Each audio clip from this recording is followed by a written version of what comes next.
आज हम सिद्धू मूसेवाला की कहानी में थोड़ा और गहराई से उतर रहे हैं। हाँ, और इसके लिए हमारे पास है बीबीसी न्यूज़ हिंदी की एक काफी डिटेल्ड इन्वेस्टिगेशन। बिल्कुल, ये इन्वेस्टिगेशन सिर्फ एक स्टार के बनने बिगड़ने की कहानी नहीं है ना।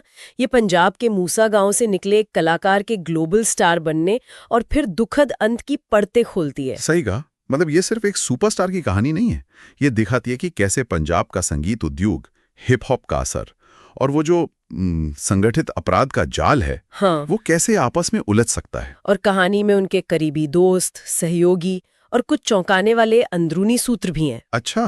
तो शुरू कहाँ से हुआ? कैसे मानसा जिले का शुभदीप सिद्धू सिद्धू मूसेवाला बना? हाँ, रिपोर्ट के मुताबिक बचपन से ही संगीत का कीड़ा था, लोकगीत वगैरह गाते थे। हाँ, मैंने भी पढ़ा।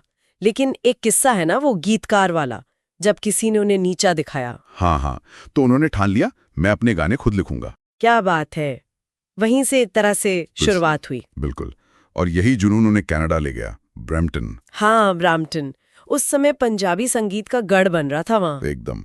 वहां उनकी मुलाकात हुई प्रोड्यूसर बिग बर्ड से, और फिर सो हाय जैसे गाने आए, और वो तो बस रातों रात स्टार। हाँ, रातों रात ग्लोबल स्टार। जांच ये भी बताती है कि ये शोहरत इतनी तेजी से आई कि शायद वो खुद भी इसके लिए पूरी तरह तैयार नहीं थे। और इतनी तेज कामयाबी वो अपने साथ चुनौतियां भी तो लाती है। बिल्कुल। रिपोर्ट में जिक्र है कि शुरुआती मैनेजर्स जो दोस्त भी थे, उनके साथ पैसों को लेकर कुछ अनबन हुई। हाँ, ये बात सामने आई है। कहा गया कि जैसे जैसे पैसा और शोहरत बढ़ी तो रिश्तों में थोड़ी कड़वाहट आ गई। और फिर वो विवाद गानों को लेकर। हाँ, वो भी शुरू है। खासकर पंजाब यूनिवर्सिटी के एक कॉन्सर्ट के बाद उन पर आरोप लगे कि वो हिंसा और गन कल्चर को बढ़ावा दे रहे हैं। लेकिन इस जांच में ये भी सामने आया कि वो टूपाक शकूर से बहुत प्रभावित थे। हाँ, कि तुपाक तो मेरे लिए लेजेंड है।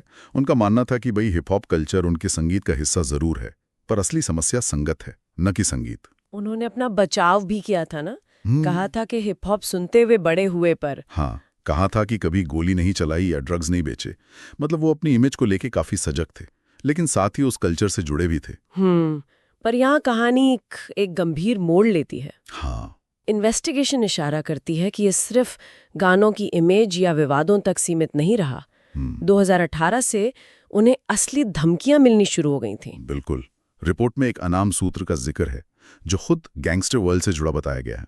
अच्छा, उसने क्या बताया? उसने खुलासा किया कि गैंगस्टर्स कैसे सिंगर से फिरौती या गानों के राइट्स मांगते हैं, पहले नरमी से, फिर दबाव बनाकर। और सिद्धू को भी ऐसे कॉल्स आ रहे थे? हाँ, रिपोर्ट के अनुसार उन्होंने खुद अपने दोस्तों से इन धमकियों का जिक्र किया था। ओह!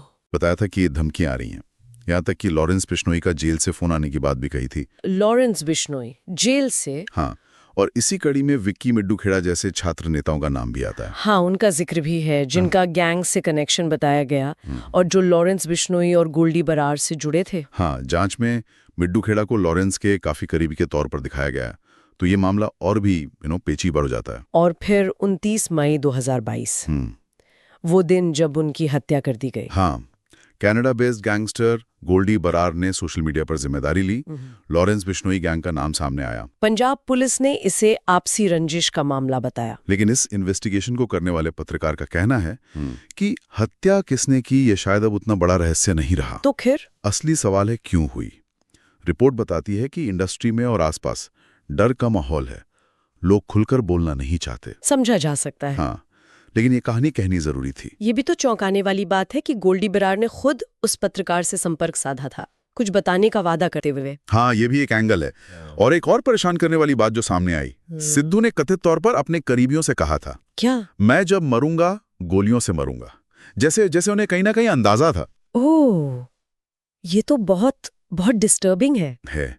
तो इस पूरी जांच से एक बहुत ही जटिल तस्वीर उभरती है।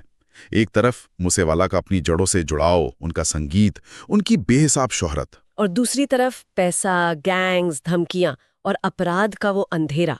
हाँ, और ये सब बुरी तरह गूंथे हुए नजर आते हैं। तो ये इन्वेस्टिगेशन हमें सिद्धू मूसेवाला की उस सफर पर ले गई जहां शोहरत और खतरा वो बिल्कुल साथ साथ चल रहे थे।